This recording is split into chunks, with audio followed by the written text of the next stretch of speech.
guess he didn't want me to give this speech. He just... Thank you. Thank you so much. Hello. Thank you.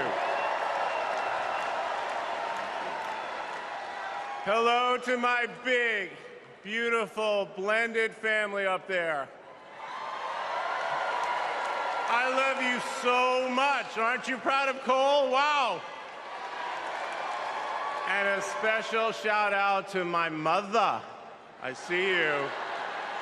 My mother is the only person in the whole world who thinks Kamala is the lucky one for marrying me.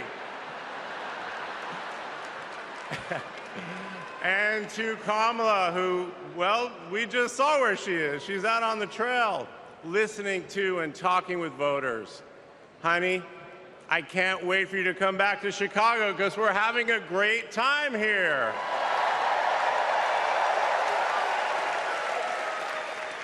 I love you so much. I'm so proud of how you're stepping up for all of us. But that's who she is. Wherever she's needed, however she's needed, Kamala rises to the occasion. And she did it for me and our family. And now that the country needs her, she's showing you what we already know. She's ready to lead. She brings both joy and toughness to this task, and she will be a great president we will all be proud of. Now, I'm the son of two Brooklynites, Mike and Barb. They've been together almost 70 years. My dad worked in the shoe business in Manhattan, and he moved our family out to New Jersey. Where's New Jersey? I see you out there. When I was a little kid. And in a lot of ways, I had a typical Jersey suburban childhood. I biked around the neighborhood. I took the bus to Hebrew school. And I rode to Little League practice in the way back of my coach's wood-paneled station wagon. And if we did well, we got to have a Slurpee after. In my neighborhood, everyone left their garage door open. Wherever you ended up at dinner time, that's the family that fed you. Everyone took care of everyone else. And the guys I grew up with are still my best friends. The group chat is active every day, and it's probably blowing up right now, guys. When my dad had to get a new job, we moved across the country to LA. Money was tight. Hey, California.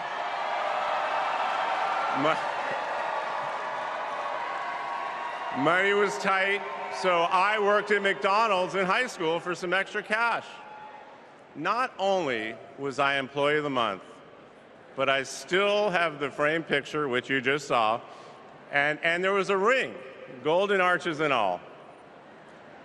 And then I waited tables, parked cars. I was working full-time so I could afford to go to college part-time. And thanks to partial scholarships, student loans, and a little help from my dad, I got myself through law school. And I got my first job as a lawyer, which is also where I met the guys in my fantasy football league. And a lot has changed in our lives since the early 90s, but my team name is still Nirvana. Yes, after the band. I worked hard, and I love being a lawyer. And by the way, I still get to be part of the profession by teaching students at Georgetown Law School. I got married, became a dad to Cole and Ella. Unfortunately, I went through a divorce, but eventually started worrying about how I would make it all work. And that's when something unexpected happened. In 2013, I walked into a contentious client meeting. We worked through the issue, and by the end of the meeting, the now happy client offered to set me up on a blind date, which is how I ended up with Kamala Harris's phone number. Now, for generations, people have debated when to call the person you're being set up with. And never in history has anyone suggested 8:30 a.m. And yet, that's when I dialed. I got Kamala's voicemail, and I just started rambling. Hey, it's Doug. I'm on my way to an early meeting. Again, it's Doug. I remember I was trying to grab the words out of the air and just put them back in my mouth. And for what seemed like far too many minutes, I hung up.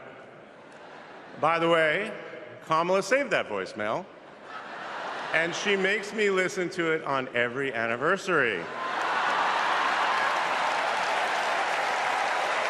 But that message wasn't the only unusual thing about that day.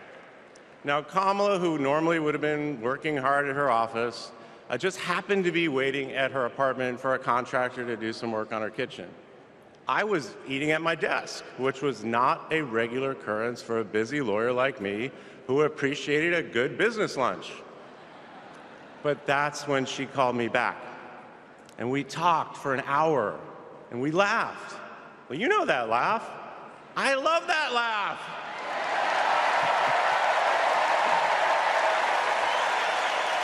And maybe that counted as our first date. Or maybe it was that Saturday night when I picked her up and told her, buckle up, I'm a really bad driver. Because you can't hide anything from Kamala Harris, so you might as well own it. And as I got to know her better and just fell in love fast, I learned what drives Kamala. And it's what you've seen over these past 4 years, and especially these past 4 weeks. She finds joy in pursuing justice. She stands up to bullies just like my parents taught me to. And she likes to see people do well, but hates when they're treated unfairly. She believes this work requires a basic curiosity in just how people are doing. Her empathy is her strength.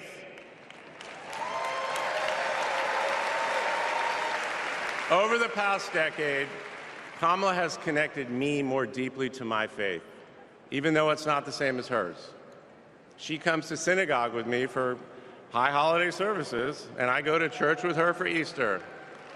I get to enjoy her mom's chili relleno recipe every Christmas, and she makes a mean brisket for Passover. It brings me right back to my grandmother's apartment in Brooklyn, you know, the one with the plastic-covered couches. But Kamala has fought against anti-Semitism and all forms of hate her whole career. She's the one who encouraged me as second gentleman to take up that fight, which is so personal to me. And those of you who belong to blended families know that they can be a little complicated. But as soon as our kids started calling her Mamala, I knew we'd be okay. Ella calls us a three-headed parenting machine. Kamala and Kirsten, thank you both. Thank you both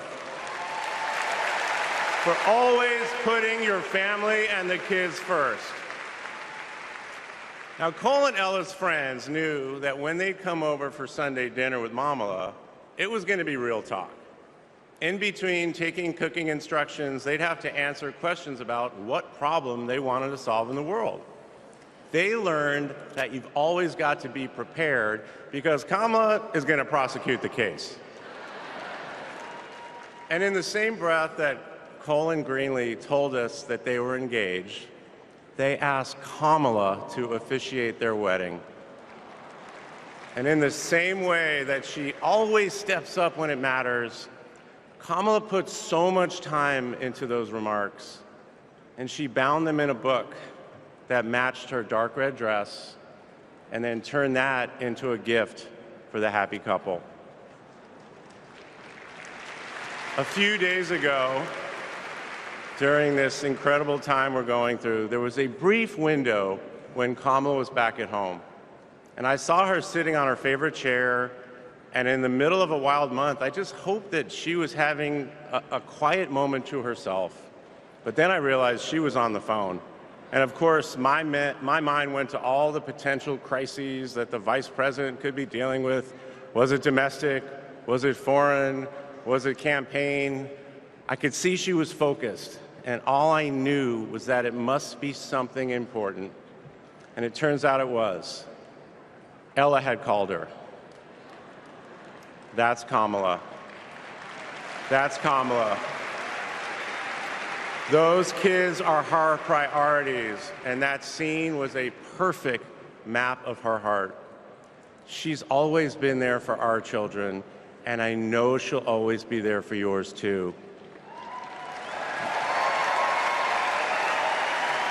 Kamala is a joyful warrior.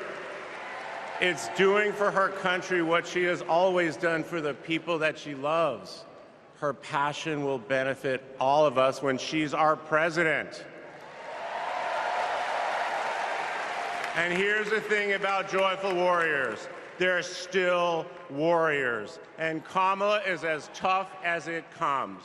Just ask the criminals, the global gangsters, and the witnesses before the Senate Judiciary Committee. She never runs from a fight. And she knows the best way to deal with a coward is to take him head on. Because we all know cowards are weak, and Kamala Harris can smell weakness. She doesn't tolerate any BS. You've all seen that look, and you know that look I'm talking about. That look is not just a meme. It reflects her true belief in honest and direct leadership. And it's also why she will not be distracted by nonsense. Kamala knows that in order to win, we cannot lose focus. America, in this election, you have to decide who to trust with your family's future. I trusted Kamala with our family's future. It was the best decision I ever made. This Thursday will be our 10th wedding anniversary, which I know it means I'm about to hear that embarrassing voicemail again. However, that's not all I'll be hearing. That same night, I'll be hearing my wife, Kamala Harris, accept your nomination for President of the United States. And with your help, she will lead with joy and toughness, with that laugh and that look, with compassion and conviction. She'll lead from the belief that wherever we come from, whatever we look like, we're strongest when we fight for what we believe in, not just against what we fear. Kamala Harris was exactly the right person for me at an important moment in my life. And at this moment in our nation's history, she is exactly the right president. Thank you so much.